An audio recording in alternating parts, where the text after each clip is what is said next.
Mi nombre es Jamie Hernández.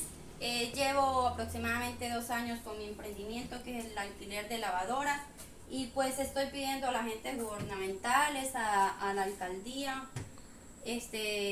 gobierno, que por favor me colaboren para yo seguir creciendo con mi emprendimiento, ya que debido a esto ayudo a mi familia, porque soy madre soltera y pues veo de mis hijos, los tengo estudiando. Entonces esto me ayuda mucho para el soporte y el sustento de la familia. Entonces, si me pueden colaborar, muchos agradecimientos.